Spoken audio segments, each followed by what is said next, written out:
අපි අද බලමු තුන්වෙනි ගාන. ඒකේ තියෙනවා S කියන්නේ පොදු ශීර්ෂයක් කියලා තියෙනවා.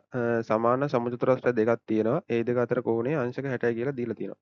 අපි ඊට පස්සේ මේ දත්ත ටික රූප සරණක් ඇඳගෙන ඒකේ ලකුණු කරගන්නවා. ඊට පස්සේ අපි RV යා කරගන්නවා. පාදයක් හැටියට ත්‍රිකෝණයක් එතන ත්‍රිකෝණ නිර්මාණය වෙන හැටියට RV යා කරගන්නවා. ඊට පස්සේ අපි දන්නවා VRS සමානයි RVS. ඒක අංශක 60යි. ඒකට අපි යොදා ගන්න ප්‍රමේය තමයි ත්‍රිකෝණයක පාද දෙකක් සමානයි නම් ඊට සම්මුඛ සමාන වෙයි. කියන ප්‍රමේය තමයි අපි මේ වෙලාවේදී එතන යොදාගන්නේ. ඊට පස්සේ සමෘද්ධ අභ්‍යන්තර කෝණයක ඓක්‍ය අංශක 90යි. ඊට පස්සේ අපිට පේනවා RSV අපි නිර්මාණය කරගත් ත්‍රිකෝණය සම්පාත ත්‍රිකෝණයක් කියලා. සම්පාත ත්‍රිකෝණයක් වෙන්න හේතුව තමයි ත්‍රිකෝණයේ එක් අභ්‍යන්තර කෝණයක අගය අංශක 60 බැගින් එන හින්දා. ඊට පස්සේ ඒකෙන් අපිට නිගමනයක් එන්න පුළුවන් සමෘද්ධ පාදයක දිග සමානයි RV පාදයේ දිග කියලා.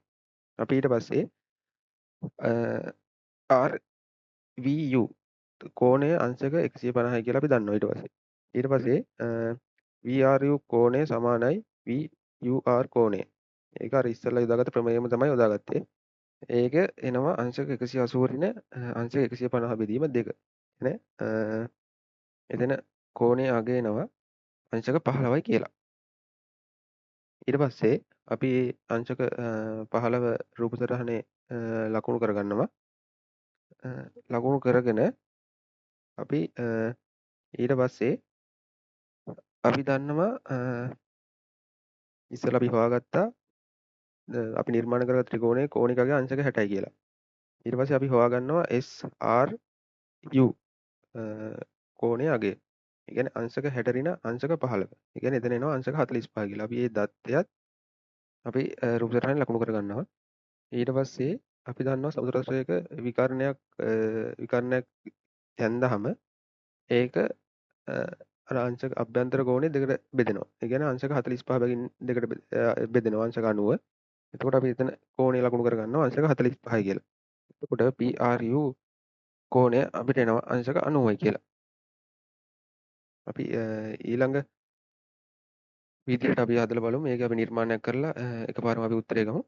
ඊට පස්සේ අපි දැන් අතන පොදු ශීර්ෂයේ තන කකොඩු තිර තියලා අපි වෘත්තය නිර්මාණය කරගන්නවා PS අරය වෙන විදිහට. ඊට පස්සේ PSVT කියන ශීර්ෂ හරහා වෘත්තය ගමන් කරනවා. ඊට පස්සේ අපි තව නිර්මාණයක් කරගන්නවා මෙතන PS පාදය දික් කරගන්නවා. PS පාදය දික් කරගත්තාම එතන ත්‍රිකෝණයක් හැදෙනවා PRZ කියලා. අපි එතන Z කියලා අතන වෘත්තය කැපෙන දෙන ලකුණු කරගන්නවා. ඊට පස්සේ එතන අපිට තව ප්‍රමේයයක් අපිට එතන යොදා ගන්න පුළුවන්. PZ කියන්නේ විස්කම්මය R කියන්නේ අපි නිර්මාණය කරගත්ත කෝණයේ ශීර්ෂය ඒක වෘත්තයේ පරිධිය මත පිහිටන ඉඳලා එතන අංශක 90යි කියලා අපිට නිගමනය කරගන්න පුළුවන්.